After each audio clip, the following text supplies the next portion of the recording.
ایک دفعہ کا ذکر ہے کہ ایک صحابی نبی اکرم صلی اللہ علیہ وآلہ وسلم کی بارگاہ میں حاضر ہو کر کہنے لگا، اے اللہ کے نبی، میں روزے کی حالت پہ تھا کہ میری بیوی گھر سے باہر کسی کام جانے لگی تھی کہ اس کی پنڈلیوں پر میری نظر پڑ گئی، مجھ سے رہا نہ گیا، میں نے اپنی بیوی سے اپنی حاجت پوری کر لی۔ یہاں پہلے ہمیں آج کے دور پر متوجہ ہونا پڑے گا کہ آج کے دور میں لوگ موبائل، ٹیلی ویژن پر بیہودہ تصویریں اور فلمیں دیکھتے ہیں، جس کی وجہ سے ان کو وہ فحش عورتیں اچھا لگنا شروع ہو جاتی ہیں۔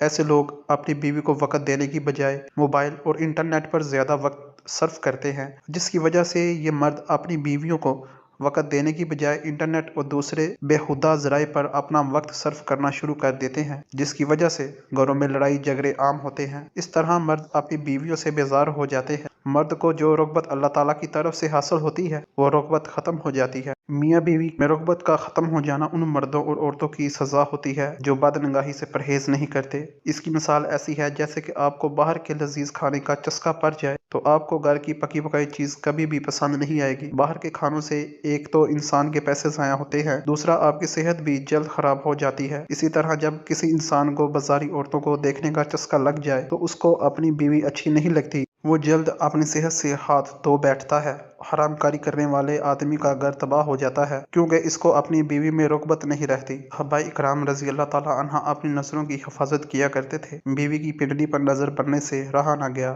اس وقت صحابہ اکرام اپنی بیوی کو اتنا پیار کرتے تھے، آج کل کے دور میں اتنی رغبت رکھنے والا کوئی نہیں ہے۔ ہم کو چاہیے کہ اپنے گھروں کو پاکیزہ بنائیں۔ عورتوں کے لیے یہ مشورہ ہے کہ اگر خاوند سے کوئی بیہودہ حرکت ہو جاتی ہے تو اللہ کے واسطے روز قیامت تک اپنی اولاد کو اس پر عمل نہ کرنے دیں۔ حضرت ابو ہریرہ سے مروی ہے کہ ہم صحابہ اکرام رسول اکرم صلی اللہ علیہ وآلہ وسلم کے پاس بیٹھے ہوئے تھے کہ ایک بندہ تشریف لے کر آیا۔ حضور اکرم صلی اللہ علیہ وآلہ وسلم سے عرض کرنے لگا، اے اللہ کے نبی، میں ہلاک ہو گیا ہوں، میں ہلاک ہو گیا ہوں۔ رسول اکرم صلی اللہ علیہ وآلہ وسلم نے دریافت کیا، کیا ہوا ہے تمہارے ساتھ، تم کیوں ایسی باتیں کر رہے ہو؟ اس نے جواب دیا، اے اللہ کے نبی، میں روزے کی حالت میں اپنی بیوی سے جمع کر بیٹھا ہوں۔ رسول اکرم صلی اللہ علیہ وآلہ وسلم نے اس بندے سے پوچھا، تیرا کوئی غلام ہے تو اس کو اس کے کفارے میں آزاد کر دو۔ اس بندے نے جواب دیا، اے اللہ کے نبی، میرے پاس کوئی غلام نہیں ہے۔ نبی اکرم صلی اللہ علیہ وآلہ وسلم نے فرمایا کہ تم مسلسل 2 مہینے روزے رکھ سکتے ہو؟ اس بندے نے جواب دیا، اے نبی اکرم صلی اللہ علیہ وآلہ وسلم، میرے سے 2 مہینے روزے نہیں رکھے جائیں گے۔ نبی اکرم صلی اللہ علیہ وآلہ وسلم نے فرمایا، کیا تم 60 بندوں کو کھانا کھلا سکتے ہو؟ اس بندے نے عرض کیا، اے اللہ کے نبی، میرے پاس تو اتنی رقم نہیں ہے کہ میں اتنے بندوں کے کھانے کا بندوبست کر سکوں۔ اس کے بعد وہ شخص کافی دیر تک پریشانی کی حالت میں بیٹھا رہا۔ نبی اکرم صلی اللہ علیہ وآلہ وسلم کی بارگاہ میں ایک کھجوروں کا ٹوکرا پیش ہوا۔ نبی اکرم صلی اللہ علیہ وآلہ وسلم نے دریافت کیا کہ سائل کہاں گیا؟ اس بندے نے جواب دیا، جی حضور، میں حاضر ہوں۔ نبی اکرم صلی اللہ علیہ وآلہ وسلم نے اس بندے کو فرمایا کہ یہ تھیلا لے جاؤ اور غریبوں میں خیرات کر دو۔ اس بندے نے جواب دیا، اے اللہ کے نبی، میں یہ کھجوریں کس کو خیرات کروں؟ مجھ سے زیادہ محتاج تو پوری بستی میں کوئی نہیں ہے۔ اس بات پر نبی اکرم صلی اللہ علیہ وآلہ وسلم کھل کر مسکرانے لگے۔ حدیث کے الفاظ ہیں کہ حضور اکرم صلی اللہ علیہ وآلہ وسلم اتنے ہنسے، آپ کی داڑھیں مبارک بھی نظر آنے لگی، اور نبی اکرم صلی اللہ علیہ وآلہ وسلم نے فرمایا، اے بندے، اس کھجوروں کے تھیلے کو اپنے گھر لے جاؤ اور اپنے گھر والوں کو کھلا دے، تیرا کفارہ ہو جائے گا۔ اس واقعے کے بعد اللہ پاک نے وحی نازل کی، تمہارے لیے روزوں کی راتوں میں اپنی بیویوں کے پاس جانا حلال کر دیا گیا ہے۔ وہ تمہاری پوشاک ہیں اور تم ان کی پوشاک ہو۔ اللہ کو معلوم ہے کہ تم اپنے حق میں خیانت کرتے تھے، سوائے اس نے تمہارے حال پر رحم کیا اور تمہیں معاف فرما دیا۔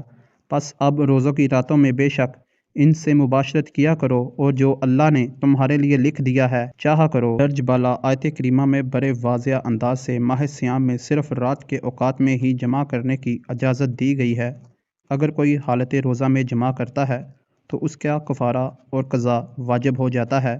قضا کا طریقہ یہ ہے کہ رمضان المبارک کے بعد ایک روزہ رکھا جائے گا، جبکہ کفارے کا طریقہ یہ ہے کہ جس شخص پر کفارہ واجب ہے اگر قدرت رکھتا ہے تو ایک غلام آزاد کرے۔ آج کل چونکہ غلامی کا خاتمہ ہو چکا ہے، لہٰذا کفارہ کی یہ صورت غیر مؤثر ہے۔ یا 60 دن کے مسلسل روزے رکھے یا 60 مسکینوں کو اوسط درجے کا کھانا کھلائے۔ قرآن پاک میں ہے کہ اپنی حیثیت کے مطابق اپنے عزیز و اقارب اور غریبوں پر خرچ کیا کرو۔ حدیث نبوی صلی اللہ علیہ وآلہ وسلم ہے، جہنم کی آگ سے ہر وقت اپنے آپ کو بچانے کی کوشش کیا کرو۔ جب آپ کو غصہ آئے تو زیادہ سے زیادہ صدقہ کیا کرو، کیونکہ صدقہ انسان کے غصے کو بڑی جلدی ٹھنڈا کر دیتا ہے۔ جب انسان سے کوئی غلطی ہو جائے تو اس کو چاہیے کہ فوراً سچے دل سے اللہ تعالیٰ سے معافی مانگ لے، کیونکہ جب اللہ تعالیٰ تم سے ناراض ہوتا ہے تو توبہ کے علاوہ تمہارے پاس اور کوئی راستہ نہیں ہے۔ توبہ کے بعد اللہ تعالیٰ سے اپنی غلطی کو معاف کروانے میں بس صدقہ کام آ سکتا ہے۔ تم کو چاہیے کہ کسی محتاج کو کچھ دے دیا کرو، جس سے اللہ تعالیٰ تم سے راضی ہو جائے۔ نبی اکرم صلی اللہ علیہ وآلہ وسلم کا ارشاد ہے کہ دوزخ کی آگ سے بچنے کے لیے صدقہ بہترین ذریعہ ہے۔ اگر تمہارے پاس رقم نہیں ہے تو کھجور لو، اس کا آدھا کر کے 2 حصوں میں تقسیم کر لو، ایک حصہ خود کھا لو، دوسرے حصے کو کسی محتاج کو صدقہ کر دیا کرو۔ اس کھجور کے آدھا حصہ صدقہ کرنے سے اللہ تعالیٰ جہنم کی آگ تم پر حرام کر دے گا۔ اور اگر کوئی غریب ہے تو اس کے لیے یہ عمل ہے۔ صاحب حیثیت کو چاہیے کہ اپنی طاقت کے مطابق صدقہ خیرات کیا کرے، انشاءاللہ اللہ تعالیٰ اس کے رزق میں اضافہ فرمائے گا۔ قرآن پاک میں ارشاد ہے، اللہ سود کو گھٹاتا ہے۔ سود خور کو عادت ہوتی ہے، وہ ہر وقت پیسے کو حاصل کرنے کے لیے روتا رہتا ہے کہ میرے پاس کوئی پیسہ نہیں ہے۔